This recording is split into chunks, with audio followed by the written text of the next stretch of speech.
How's it going, everybody? We have another episode of Season 2. Episode 1 seemed to do very well. You guys seemed very happy with the release of that one. So we figured, you know what, let's just keep it going for as long as we possibly can. Keep the vibes going. Obviously, it's still a work in progress. This is a reboot of the Deadbox podcast. What you see here is not permanent. It's all going to change. But we're getting better. We're getting better. Yeah. But thank you guys for tuning in to another episode of the Deadbox podcast. And boy, we have some exciting and interesting things for you guys today. We're going to be talking about a lot of different things. It's definitely going to be more of a laid-back type of podcast, honestly. And normally we like to go ahead and talk about new stuff that we're carrying on the website, and we're still going to do that. But again, mostly stuff that's coming out very soon. There's been a lot of exciting stuff that's been going on right now. One of the biggest things is new platforms that specifically might be dethroning something else. So Boaz, just on a personal note, how do you like high kappas? High kappas. You can be honest. I held out for so long of trying not to get a high kappa. You still don't own one currently, or do you have one right now? I think you do, right? Let me get to that. So I've owned lots of platforms. I've owned the WeTech G series. I've owned, what else have I owned? I've owned KW USP Compact, ATP, KW ATP. I've owned like 2 or 3 of them in the past. I've owned like the Elite Force MP9 at one point, and then I've owned the Elite Force. I don't think they make it anymore. It's the Walther PPQ. Oh yeah. That was surprisingly a very comfortable airsoft pistol. It's designed very comfortably. Yeah, I kind of wish that I kept it, and then I've even owned a Tokyo Marui 1911. All the way up to a Tokyo Marui 1911. Right, Grandpa. And I've had ones that are like bone stock that still are snappy as hell to this day. Just run all Tokyo Marui magazines because they just perform the best. And then I've gutted one and just done a complete Franken build to like a full metal one that still works to this day. But I've held out for the long as I can from getting a high kappa, and up until like maybe a year and a half ago, maybe 2 years ago, I finally pulled the trigger on one. Yeah, no, what do you have currently? It's Army, right? Yeah, I do have the Army Armament 612M. That's a good one. Yeah, I specifically got it because it looks more subdued. It doesn't look super like a speed softy. No, It looks, usually a lot of that aesthetic for like the speed soft stuff usually is going to be you typically using some form of highlighted colors as an accent color. Or just like crazy like ports and cuts on the slide. Very aggressive. Yeah, it gets a little too overdone in my opinion. This one was a bit more subdued. I love like the grip texturing on it. It's hand stippled out of the box, by the way. So it's very aggressive when you grip it.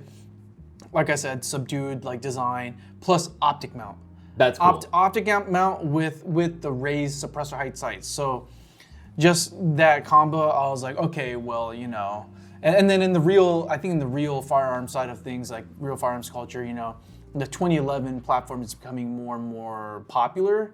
So I think those Army gas pellet pistols came out at a time when that was becoming more and more of the craze or the hype in the real firearms world. And so I think the timing was perfect, and I was like, you know what, I should get one.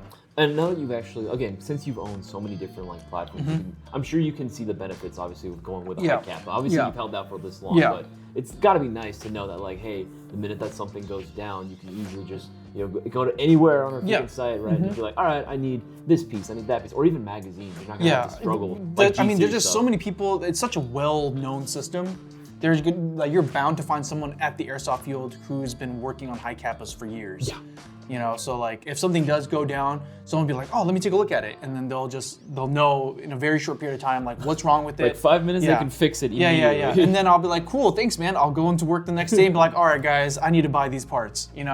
And they're readily accessible and they're very available. Even if you don't have anyone at the field who like knows how to work on it, you could just YouTube search how to fix this or like how to replace this part, and then you'll have so many answers, to do that. So yeah, it's been the standard for airsoft for such a long time. And for a good reason. Again, like what you were saying, it's been the go-to platform for most players. I usually, whenever I sell them to customers and I have conversations with walk-in people, I usually let them know this is basically like your Honda Civic of like airsoft. You can do whatever the hell you want to this. But honestly, there's a new platform that Honestly, I genuinely do have a lot of confidence in saying that. Give it like a few years, I think this platform could honestly supplant the High Kappa as the go-to site. But before we talk about that, I want to just kind of point out, I think it's very interesting.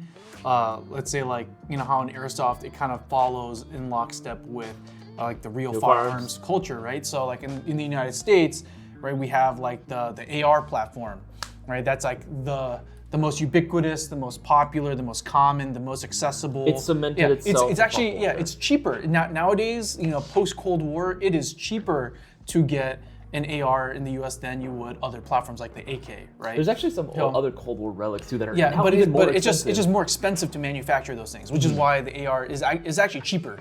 To build ARs so with Airsoft, right? Like, what's the most popular platform in Airsoft? The M4 AEG, right? Yeah. So that kind of tracks. Whereas, let's say for example, in the real firearms world, when it comes to the smaller arms, right? Like you have what's the most common like handgun in the United States, if not the world. I mean, right now, if I had to guess, like most iconic stuff would either be like 11s, maybe like 9s. But right now, I'm assuming, again, because it's following like general trends, it's gonna be like the 320, right? Well, no, right now, for the past like 20 years, it's been the Glock. The Glock is just because of its reputation and the price is actually affordable. I think during the time they undercut pricing for a lot of other duty handguns out there, which is why like the Glock is so like ubiquitous. So like in the real firearms world, right? Like you have Glock, which is like the run-of-the-mill, we said Honda Civic, right? It's and even when it comes to aftermarket, Glock has the most aftermarket support in the real firearms world. That's true. But then in Airsoft, it's like, and then, or let me back that up. So Glock has the most aftermarket support, right? And then 2011s, right? What we call high kappas in Airsoft, right? Or like they're called 2011s. Same thing, guys. In the real world or real firearms world.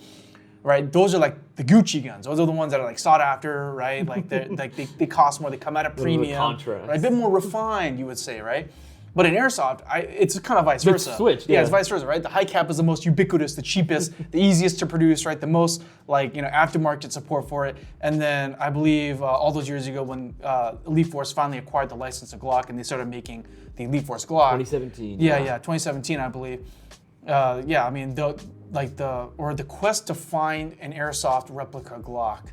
Even before that, even before like Glock released the licensed models, right? Like we had some like lookalikes, right? There was a lot of different like attempts at making their with like the G series or the WeTex, like those became increasingly harder and harder to find in the US. Those are more sought out after, right? And then ever since Elite Force released their Elite Force Glock platform, all right, that becomes like more sought out, because like they do come at a premium, because they're officially licensed. So I think it's funny that like, we got that little in bit that of sense, contrast a little bit of that real little flip flop, and Airsoft. Yeah. But anyway, you were saying that the high kappa you feel like the is high going to kappa be has been supplanted. the high kappa, and this is no disrespect. This is not me like talking smack on the high kappa platform. Here's the thing: the platform is dope. As someone that wants to encourage Airsoft to grow, right? I want Airsoft to continue getting bigger. I want it to become more mainstream. It's important that players have access to a platform that is going to be very easy to work on, has a lot of aftermarket support. So the high kappa will always be there. But in terms of just the cool factor, I think the high kappa has kind of lost that sort of edge because it's everywhere. It's the same old that you see everywhere. So I think right now we have a new potential candidate for like the next king of platforms. So like just kind of bouncing off what you said, about high kappas, you see them everywhere. Yeah, like I think even on the industry side, I think that's just kind of what the sentiment is. It's like, like it's another high kappa. Like okay, like it's a very low risk investment, but eventually you start to run out of ideas. Stagnates, yeah. So like okay, like this looks really cool, and like this is trendy, and then like we pump some of those out, or the industry will pump some of those out. And after that, it's like, okay, well, like what now? So yeah. So what would you say would be potentially the new big platform for Airsoft pistols? Spoilers, I already kind of mentioned it earlier, but the P320. Yeah. I genuinely think that the P320, right now is probably like we're seeing more and more stuff being manufactured for it. It's already a popular platform overseas. Yeah, and I think it's really cool because what I said earlier, right? Airsoft follows in lockstep of the real firearms community, and right now, the more and more, I guess you would say like more accessible platform now is the P320. The P320 as a platform, and specifically, I think it's really cool because the P320 is designed to be as modular as possible. And so I think like Elite Force and is it Elite Force or is it Sig Air, right? Like they came out with their replica, right? And they're like, well, look, it's like the one-to-one, right? You take out the fire control unit, you could drop it into different frames, make it easy to switch slides and stuff. It's a very easy and modular system, not only just externally, but internally as well. The fact that you can take that FCU, just drop it into any module of your choosing, it can get real crazy. The possibilities are kind of endless at this point, like, and even in the real world, right? Like the new hot thing right now is, was it the Flux Raider kit, right? Yeah, Flux Defense Kit for the P320. It could, because it's easy to do. You don't have to do crazy. They just manufacture the shell for it, right? You just drop in your fire control unit and then your existing slide. I know some people get really skeptical whenever when they hear like, oh, disassembly of their pistol. I can get it. Especially if you're not that big into firearms, you're not that big into disassembling and tinkering with stuff. But I kid you not, it is a very, very simple process and very fast to get into the guts of these. It's way easier to do. For example, let's say that you want to change out a frame on your high kappa. Right? Yeah, it is going to take some organization because you have to remove all these individual parts and little springs and stuff out. Lay them out to the side in an organized way. Right? Then you could bring your new frame in, and then you put all those parts back in. Whereas with the P320, you just yank out the entire trigger assembly. It has everything on it. Even if yours comes with the manual safety, right? The safety it's all in one, all included. Just yoink and just put that into a new frame. Put your slide on, and you're good to go. I've seen some crazy frames out there in the wild too. That, like, if you wanted to make, you didn't want to give up the 1911 aesthetic, you can get a module that looks like 100%, one. Yeah. So I think what's really exciting actually is that we're trying to, I guess, encourage, at least in the U.S. Community for Airsoft, to encourage players to start exploring new platforms, because obviously, if you have like 10 high kappas, you're gonna probably not buy an 11th high kappa. You probably won't. So just to like kind of explore a new platform, we've been tinkering around with the P320. I don't know if you guys can see this on camera right here, but we have this mock-up here of a potential new slide. This is based, I think the donor Airsoft handgun is going to be the Sig Air, I believe this is a P320 X Carry frame, right? It has the same stock OEM, and then we have an aftermarket slide that goes on here. And the slide looks absolutely insane. The bronze on the black frame just is very tastefully I love that, right? It has an integrated optics mount already, so you can mount optics to it, and it comes in different colors. Like over here, we have just a standalone slide here, right, in that gunmetal gray. Or brushed aluminum, whichever color you prefer. Yeah, I mean, it looks cool. Yeah. And you know what? Like, the surprising thing is it's very easy to do. Yeah, it took like it's surprisingly easy to do. Like less than 5 minutes to do a swap? Yeah. And I think it has future, just because the fire control unit is an all-in-one system. I can easily imagine aftermarket companies coming in and being like, okay, like, the Sig Air, the stock fire control system, like it has some quirks or whatever. So we decided to do some R&D, and we kind of like made it more efficient. Here's a completely, all-in-one, just aftermarket fire control unit. You Brand can put new kit, Right? It's just so much more convenient than I was like, oh, I need to replace this spring, then that spring, then kind of like what you have to do with high kappas. Yeah. So pretty much any pistol. Yeah. So I think that'll be a very interesting thing to do, and especially like when it comes to, let's say, like if you wanted to just make loadouts just dedicated on the P320 platform, you could have a really small compact version. You could have one that's like a full-size pistol. You can have one that's a carbine kit. Yeah, exactly. And all you have to do is just transfer that FCU to other things. I think the possibilities to customize are going to be pretty insane. I think as an airsofter, I'm hearing nothing but like good things really at the end of the day when I hear like, hey, easy disassembly, right? Easy to go, or super modular internal system where the FCU is so easy to just mount to whatever it is that you want to use it for. Do you think there's going to be any drawbacks though, or do you think there's going to be any resistance towards switching over to the platform? Well, I think there's going to be obviously some growing pains. I always make fun of the airsoft community by just saying allergic to innovation. Yeah, we're just allergic to innovation. And it has a lot of people who are like they're very set on just whatever exists, Very dogmatic. Yeah, so the airsoft community generally tries to punish innovation, in my opinion. It's really sad, honestly. I mean, yeah. I get it, right? As someone that is more of a traditional, so I think there will be some growing pain, but I think as soon as aftermarket continues to, create an ecosystem, I think the P320 definitely has potential to flourish. I just think right now it's tough because you can't really find, for example, like these aftermarket slides, right? Like for the P320, you can't find these in the US. No, not yet. You can't, yeah. You'd have to specialty order them from overseas right now. And so, the US is always gonna have to play catch up with, the overseas market. There's one thing that is very annoying about, like, at least airsoft wise, Yeah. like, we always end up having to play like catch up like this game, where we just Mm-hmm. have to try to, get as close to it as can, get it as early as we possibly can. But there's always going to be delays, and by the time that we get it, there's already a new thing. But out, right? but it's been out for years. The P320 true. has been out for years, and there still hasn't really been any aftermarket support in the US.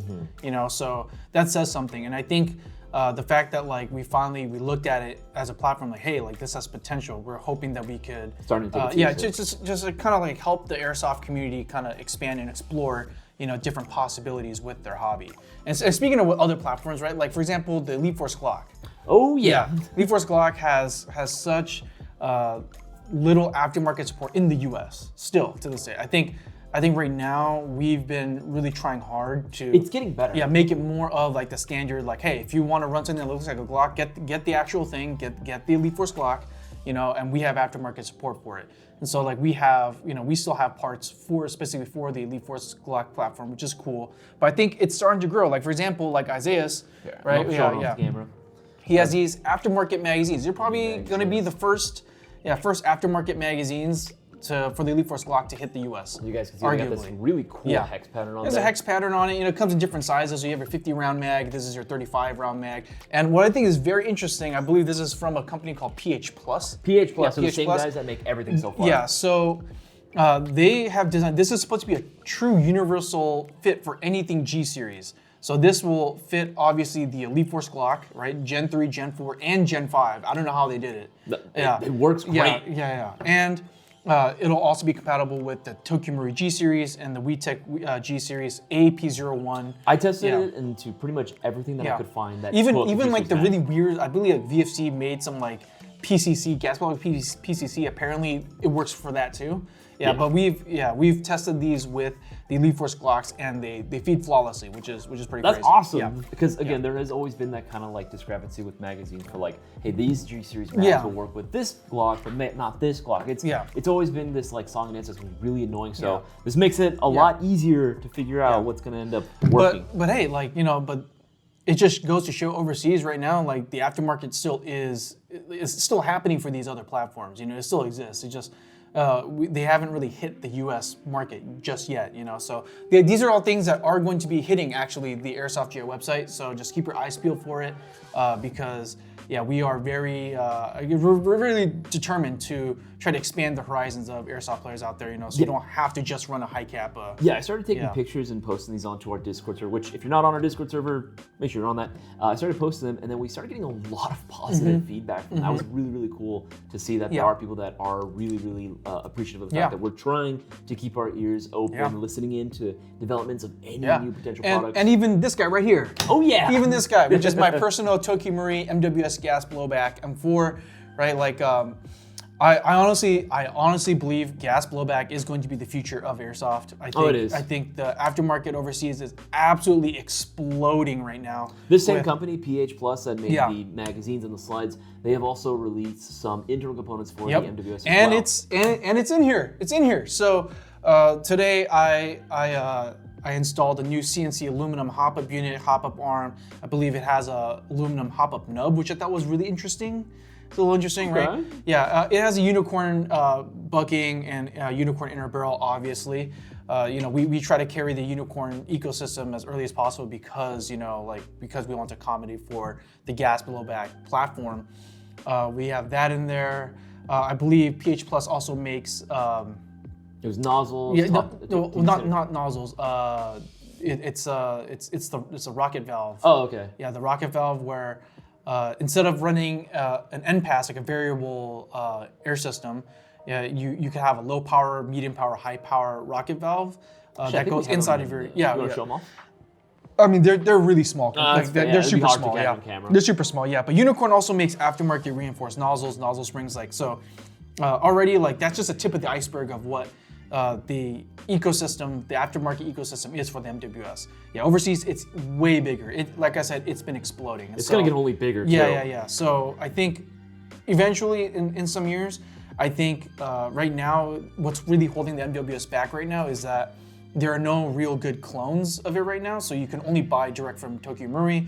I paid $600 for this guy. Ugh. You know, very expensive. I remember when was there when it happened. But I think in the near future, right? Like we know for a fact there are other manufacturers currently working on creating a good functioning clone of this. And I think the price is going to eventually go down. No, of course. At some point as soon as other companies come in and they create better clones, right? And then that will justify that. Then I think the airsoft market in the US will be like, okay, we have these clones, let's start bringing in aftermarket parts. I hope that's going to reign true as well for magazines. Yeah, because that's the biggest thing. That 100%. Yeah, but I don't know, man. Like, I haven't, in my experience, I think with anything Tokyo Marui spec, I haven't had any better experience with any other gas magazine outside of Tokyo Marui. Do you think that's just because, again, the MWS, at least here in the US, magazine variety is just so limited? I don't know, man. Like I've tried all sorts of aftermarket magazines, even for the MWS, but Tokyo Marui is the best. When I ran my 1911, right, from Tokyo Marui, out of all the different kinds of magazines that I tried in the past,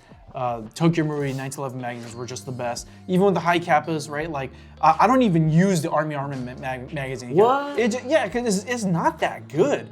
You know, like it just doesn't hold as much gas. Like every time it cycles with the red dot, it's really like clunky. I put in a Tokyo Marui high kappa mag in there, dude. I can get 2.5 mags on one full of gas.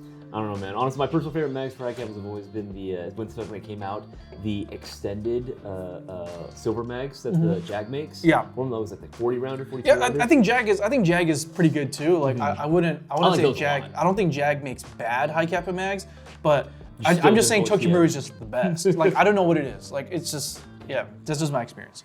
No, like again, this is all going to be stuff that at some point we are going to end up carrying. So just keep your eyes peeled for that. Stay tuned for that as well. Again, right now we're kind of at the halfway mark, so just wanted to let you guys know that. Remember, getting your orders in is going to be the only way to support this channel directly. Make sure to get your orders in. We'll help keep the cameras rolling, the lights on, and keep the podcast going as well. If you guys want to see all this new stuff coming in, you guys got to make sure that you continue to support Airsoft. Remember, any $20 or greater order, you're automatically entered into the next Shopping Spree giveaway. You guys have been staring at this as well. Yeah, the 900K sub celebration Airsoft mystery box automatically gives you free shipping. We're including free shipping in this mystery box. There are tons of insane prizes that we're giving out right now. Monster box, yeah, where you get 4 Airsoft replicas, right, for the price of 1 box. And these replicas are pretty freaking nice. By the way, this box is almost sold out. They've been going out at a pretty steady pace. So make sure if you're on the fence, make sure to pull the trigger on it as soon as possible. Yeah, because free shipping. There's still a ton of insane prizes left right now. Yeah, you get free shipping automatically in addition to 20 entries automatically in the next Shopping Spree giveaway. So definitely worth getting one if you haven't already. All right, so like I said in the beginning of this podcast, this is going to be more of kind of a laid-back sort of podcast, right? Obviously, we wanted to let you guys know of what was going on because we saw the feedback. Yeah, we were chomping at the bit. Like, we're so excited to talk about this. But now that we've talked about, we might talk about that later in the future. But right now, this has a couple interesting questions that was posed. Number one, have we ever had anything? This was someone asked this during the live stream as well. Have we ever had anything weird happen to us while we were playing on the airsoft field? Like weird how? Like that's the thing, like right? Weird as in like gross weird? Is it like weird as in like I don't funny weird? Is it like paranormal weird? They like were very what vague at first, but I believe that they were asking more like sort of strange occurrences that we've witnessed on the actual field. I'm assuming maybe they mean more on like the paranormal side, like because we've played at a lot of different things, right? And I've even seen this. I think there's even, if I'm not mistaken, when I did a little more research, I think there's even like a whole like thread about this, about like creepy stuff that they find on like airsofting or like whenever they play like weird venues for like Milsim events and stuff. Yeah. We've done like Milsim events before several times. We've gone together for years at this point. Have you ever encountered anything like supernatural when you've gone out there? Something just strange? You know what? I honestly think that the demons low-key kind of hate me, like you know like the meme was like, hey, what up demons? It's your boy, The demons leave. Like I don't think I've ever experienced anything truly paranormal in my life, just in general. I think just God's watching you, man. Probably, I'm on some sort of watch list, but I guess you say like like the night games that we play, especially like if you go to like a MILSIM event, especially at like Georgia Air Force Base at night, yeah, definitely it does get pretty eerie. Yeah. You know, like if you're like walking alone, you know, in the area at night, and you know it's like there's no moonlight outside, it's very dark. Yeah, like it gets pretty eerie. I normally wouldn't recommend doing that, by the way. If you're gonna be out at night at any sort of airsoft venue, especially at a large venue like George, make sure you take a buddy. Use a buddy system, obviously. But man, like some things that come to mind would be like I remember one time like we found like needles or something in one of the. That's just dangerous. It was just kind of like, ooh, okay, you know, because it's an abandoned Air Force base, so obviously you're gonna have some interesting people like kind of shack up there whenever we're not playing. High Desert Wizards. Yeah. But let's see, something weird. I think usually like the times where like I run night vision there. Usually it'll have to happen when like I'm wearing night vision, I'm like tired, and like I'm the type of guy where like if I'm really tired, I don't get sleepy. I just start to hallucinate. So I just start to see things.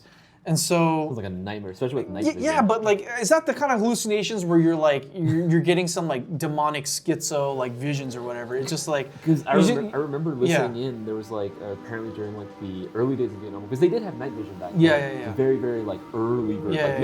Makes the night vision we have now look like amazing, right? But apparently it was red. They used to actually see back in red, and like a lot of soldiers were like tripping out because they would see like demons flying and stuff. It's like that's crazy. Look this up. But when I was wearing night vision, I think like at one point, what were we doing? I think you were there too. We were told to go into this. Oh yeah. There was like signs of enemy activity at this building, and we're like, okay, these guys, they have night vision. Go send them out. Go send them out. Clear it out. And we're like, okay, cool, sweet. We get to use the night vision, you know, and tag people, you know. And so we roll up to the building. We're all trying to be all tactical and quiet at night. We probably weren't, but you know, we ended up clearing out the building. No one was there. First of all, nobody was there. So we're like, what are these people talking about? Like, there's no one here. And then, you know, we radio back to the staff, you know, who are also playing, by the way. We literally tell them like, no movement whatsoever. Yeah, there's no one here. Clear. Yeah, there's no signs of life or anything. So should we head back? And they're like, no, sit there for an hour. Maybe something might happen. So just keep your eyes peeled. And I'm like, okay. And so, you know, I'm on the second story of this abandoned house. And I have my night vision on. I'm like looking through this window. You know, I'm looking out the window. And eventually, you know, like 15 minutes in, you know, I'm tired, and I'm also very bored. And so I think with something about night vision, man, it'll start to play tricks with your mind. That's true. And so at some point, I remember I was looking out into this tree, and I saw the tree just like with the leaves and the branches, kind of like this, you know.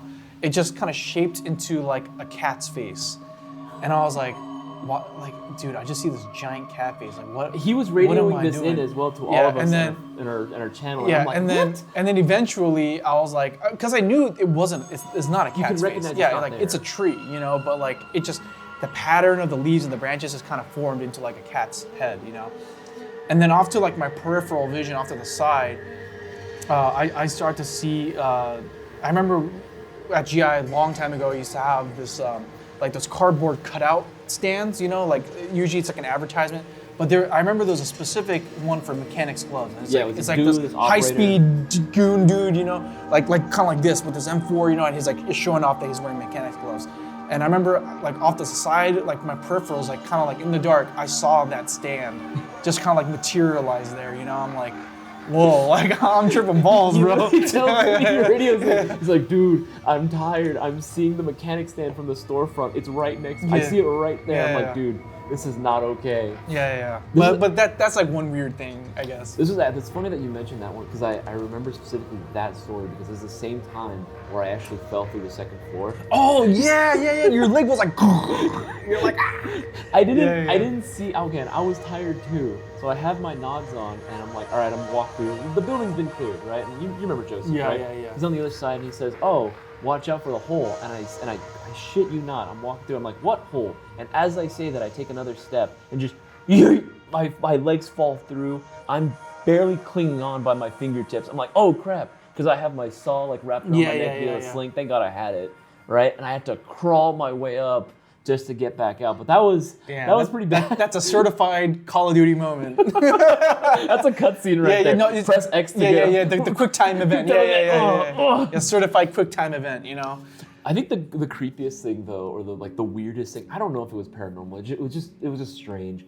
One time, I think it was the second to last time that we went to George. It was a Force on Force event, and we decided to sleep outside this time. I just didn't want to deal with the rat poop and the freaking asbestos. I didn't really want to have to deal with that too much. So I decided, all right, I'm gonna sleep outside this time around with, again, Joseph. Why is it always happening with Joseph? We're sleeping outside, and I'm kind of like half asleep, half awake, and I get up, and I see this thing moving like on the brick wall, right? There's like brick wall that's right above us, and I see this thing moving from like left to right. I'm like, what is that? Right? It's just white, like snow white. I know what it is. And I was like, what is that? I know what that is. And then it stops, and then it like kind of looks over, and I swear, I think I see like the glint of like yellow, I see from its eyes, and it like gets down, and it goes behind all this trash. I'm like, okay, it's probably just some weird like rodent of some kind. Then it sticks its head out, and then it like, I don't know how, like sonic speed, just runs up to me in my face, and I freak out. Dang. And I'm like, what the? And I look around, and I can't find it. Like, it completely vanished out of thin air. I think it was just a rat of some kind. Ghost rat, bro? Some sort of ghost rat? I don't know what that was. Damn. I like felt so dirty too. I like rubbed myself in hand sanitizer too, because I was a little bit of a germaphobe at that point. But like, I don't know what happened to that rat. I hate rats, man. I don't know what happened to it. And I remember even asking like my buddy Joseph, who was next to me, right at the same time. I was like, "Did you see that?" He's like, "See what?" I'm like, "Are you kidding me right now?" Dude, the demons love Joseph, bro. Yeah. Whatever weird bad things happen to you, bro, the demons love Joseph. Joseph, it's all your fault if you're listening here right now. Yeah. But I think that's pretty much most of like the weird stuff that like we've encountered. I don't know if I think like a funny weird thing was one time we were at Operation Lion Claws at this one. They played at this one movie ranch near like the Santa Clarita area. Oh, okay. It's called Santa Ranch or whatever. It was supposed to be like a what was it supposed to be? It was like a DEA versus drug cartel. Okay, yeah. Themed, Narcos themed. Yeah, Narcos themed, you know. So we were out there playing airsoft. By the way, it was not a very good venue in my opinion. Like the vegetation was just too thick to cross or flank, so everyone just kind of like funneled into like the main roads, you know. No poison ivy there, right? No, I don't think there was poison ivy. No, it was like thick, like the reeds were like super like thick and they're sharp and they were dry. Ooh. So like, yeah, so we tried and like we got cut up so bad and we're like, okay, we're not doing this anymore. You know, so everyone's kind of funneled into like the main roads, you know, of the movie ranch, and so everything just got super bottlenecked. It wasn't really super fun, in my opinion. Did you have a buddy that was like? Yeah. But I'm gonna get to that. So during the time when we were trying to like flank around, you know, we're trying to like go through the vegetation, be like, okay, like we're gonna go down this path because no one's gonna expect us to, you know, be there. Sure. Everyone's just running down these dirt roads and, you know, out in the open and just lobbing BBs at each other. We're gonna sneak around. So we're trying to do that, and eventually, you know, like I said, we got cut up super bad, and we're like, okay, like I don't think it's worth it anymore. You know, like we're barely making any progress, and you know, like it's every time you like take a step, it like hurts. And and one of our buddies, like he wasn't there anymore, and so we looked back, and I was like, where's this guy? You know? so we're like trying to radio him, I was like, hey, like where are you, dude? And he wouldn't reply. And then eventually, like he replied back, he's like, guys, I'm like stuck in the middle of the pond. And we're like what do you mean you're stuck in the middle of the pond? It's like I'm neck deep in a pond. And are you kidding me? So it turns out, yeah, so at the location there is a pond on the movie ranch, you know? But it's like, it's in this clearing. There's no way you could accidentally step into it. Yeah. How did you get neck deep into it, first of all? That must have meant like you like dipped your feet into the water and then you just kept walking. You know what I'm saying? So you're like neck deep. So like how did you get there? Was he sleepwalking? I just wakes up. I'm in the middle of a pond. And the path that we were taking was nowhere near the pond. So we're like, how did you end up here, my guy? Like, there's no way you could have actually decided, okay, I'm like knee deep in this water. I'm gonna keep walking. That is some space cadet behavior. Yeah, it was wild. Yeah. You wake up, shit. Yeah, it is weird, dude. And then I think the rest of the event, I mean, it was kind of normal. We're just like, okay, I guess we'll just run down the dirt roads like everyone else and just lob BBs at each other. But it still sounded fun though. Yeah. Okay.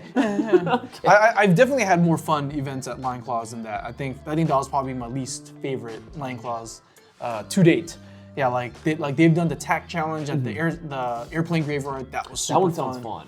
Yeah, that one was super fun. Nothing weird happened there, but it was super fun. They also did one at Camp Pendleton Marine Corps Base in San Diego, where you can use their actual training facility. It was probably the best airsoft field I've ever been to. That sounds awesome. It's really good. Yeah, like it was really sick.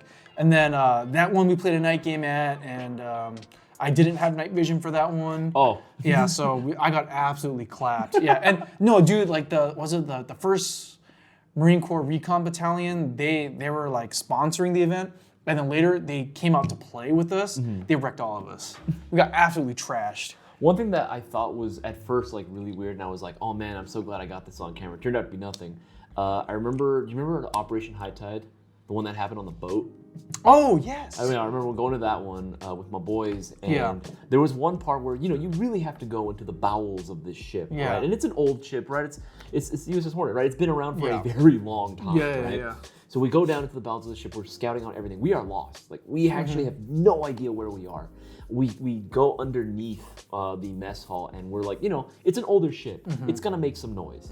We didn't know it was gonna make noise because I've never been on a ship like that before. So all of a sudden, creaking and groaning. I just hear this like low droning going off in the background. The minute that I'm like, I literally go into an empty room, and I'm like, hey, NATO, right? I'm trying to clear a building, and then I just hear, I'm like, I'm not going here. I immediately There's a monster on this ship. I am out of here. So I turn around. My buddy, he hears it. He audible, like he heard it too. I can see it in his face. As soon as I turn around, when that noise happens, he doesn't even say anything. He just leaves scampers me. off. He scampers off without me. Dang. No, that was cowardice on the airsoft field. That I think I don't know. I've just encountered like a lot of weird noises. I could never confirm what they actually are on the field. But the only other time that happened too was that same event that George. You know how the parking lot itself. Obviously, there's the main field where we're playing at, right, where all the houses and the apartment complexes are. There's a parking lot, and then there's a hospital right next to it. Our boy Taylor. I don't know how he's not dead yet from all the type of behavior. He thought, hey, wouldn't it be kind of cool if we went inside the hospital and see what kind of weird stuff we can find inside, right? This is a very transient location, right? Doors are boarded up. He breaks super through. derelict. Yes, he breaks through the doors, which was barricaded up, which he should not be doing. Don't ever do this. He decides to go through and he starts walking around. He's like, oh man, this is crazy. There's a bunch of needles. It seems like someone was living here. I'm like, yeah, because there probably was someone living here. Probably still is. Yeah, probably some crackhead that lives there. Probably someone living there, right? Yeah. And then he gets like pretty deep into this like long black corridor, right? You can't see anything past like probably 10, 15 feet. And I don't even see him anymore. I have him on comms. I'm like, Taylor, please tell me you're still there, right? And he's like, I'm still here. But after a while, I don't hear him anymore. Like he's radio silent for like a good 2 minutes. Next thing I know, I just hear I hear one big, like, and I mean loud, thunderous, bang, crash. Like it sounded like someone like punched through some concrete or something. I don't know, it was really bad. And then all of a sudden I hear, okay, I'm heading back, and I just see him running, waddling back afterwards. We have, to this day, no idea what that was, but I am upset that he left the door open. So whatever demon was inside is now loose on George. I mean, you guys are already screwed when you guys bashed through the door. I mean, you let all the demons out. I didn't do anything. I told him to stop. He just decided to keep going, despite my warnings and everything. Dang. From that moment on, George Air Force Base has been cursed. And it was all my fault. You guys are welcome. If you feel a bump in the night, you know exactly who that came from. I don't think there's been anything else other than that was really weird, though. Honestly, have you seen a UFO or something? Dude, like I said, the demons, they don't love me. These are aliens, not demons. Aliens, demons, whatever. You know, they don't love me. I've never, to this day, I've never seen any kind of flying saucer, no nothing. Like everything I've seen like in the sky has had an explanation. You know, like I would see some like crazy thing flying through the sky and like crazy like trails, and then someone would be like, "Hey, do you see the new SpaceX rocket launch?" I'm like, "Oh, that's what it was," you know? Or like, one time like, "Dude, that satellite just crashed." Yeah. Like I was at a park. I was at a park watching like a movie or something. You know, some of these parks will do that. And then I looked up at the sky and I saw this like flaming meteor, you know, and fizzle out. I was like, oh, that's cool. But you know, like, you know what it is? It's like, it's probably like space junk or like, you know, like a meteor just burning up in the atmosphere. You know, like I've seen shooting stars most of the time, but that's about it. always. I feel like at some point or another, there's gonna be an airsoft event that's hosted in like a forest somewhere out in like the Midwest or in the near the Great Lakes, and someone's gonna come across Bigfoot. I'm like convinced that it's gonna happen at some point. Yeah, I mean, well, hold on. Let's put a pin in that real quick. But I think I might have caused UFO incidents to other people. So hear me out. So like I was working on this music video in the Hollywood Hills. So I was like, imagine this big mansion like on the top of like these like big like hilly rich neighborhood. Yeah, It's almost like Bel Air, you know. So at one point at night, we're shooting to the night. We're in the backyard of this mega mansion.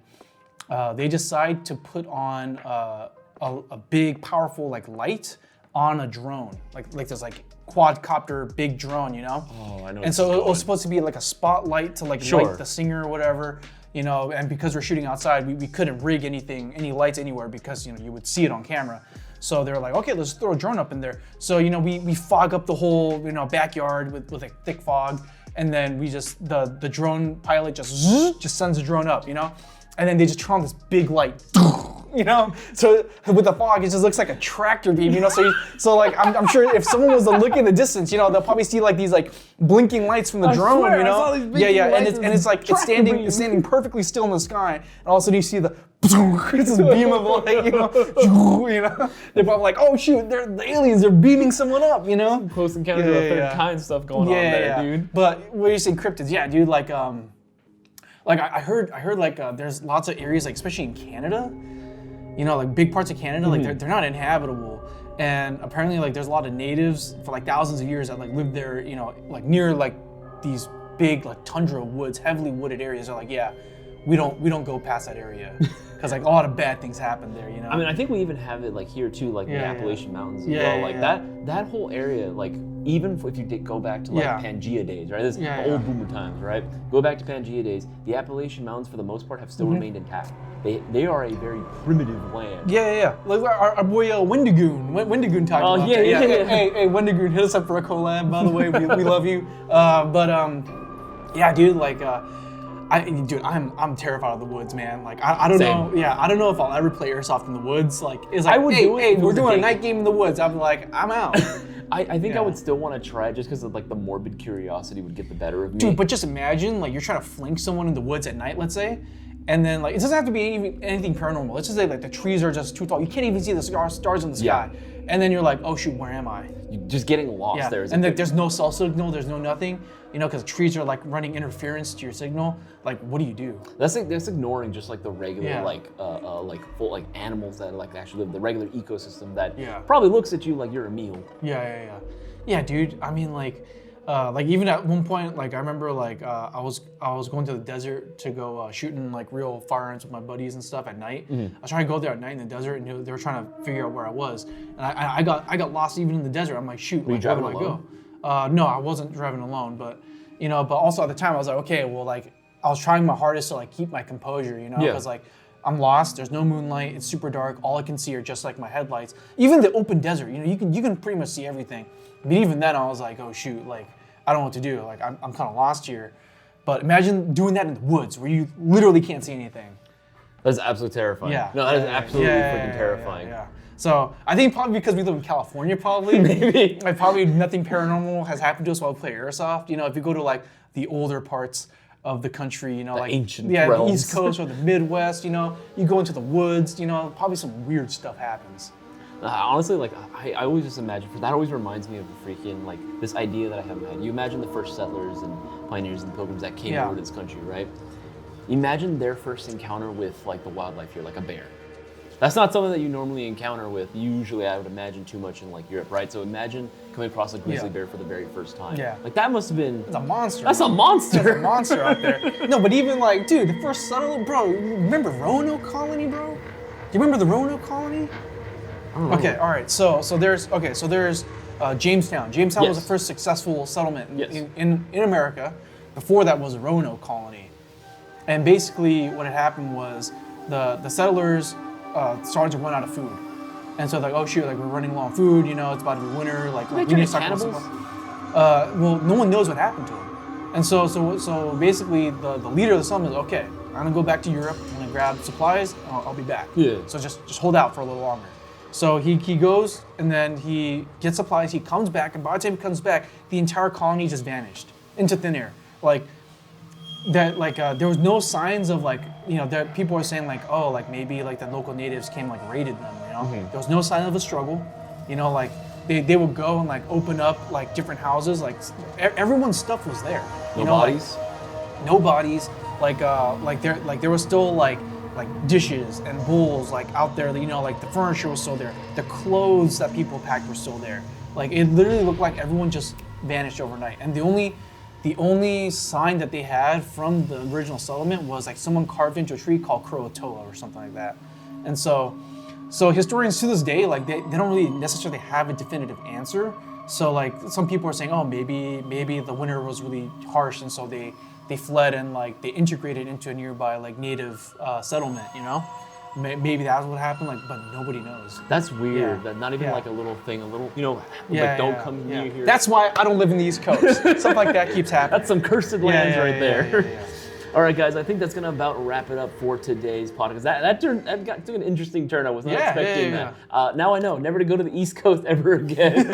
I'm never Have you going been to the East Coast before? Once when I was like, I don't think I was ever. I was like a baby. Oh, okay, I don't think I've ever been to the East Coast. I don't want to. I'm good. I'm gonna stay out of those realms. Yeah. All right, guys. If you want these podcasts to continue, make sure to go ahead and leave a like on this podcast. Make sure to go ahead and get all your airsoft goodies from Airsoft GI. If you like this, make sure to leave a like. Make sure you hit that bell icon so you're notified every time we drop new content. Just keep in mind, guys. Keep your eyes peeled out on the website, because like I said before, we have tons of exciting, crazy new products that will be dropping. You know, so keep your eyes peeled on that. But other than that, my name is Boaz. And Isaias. We'll catch you next time, Mayo Gang. Take it easy, guys.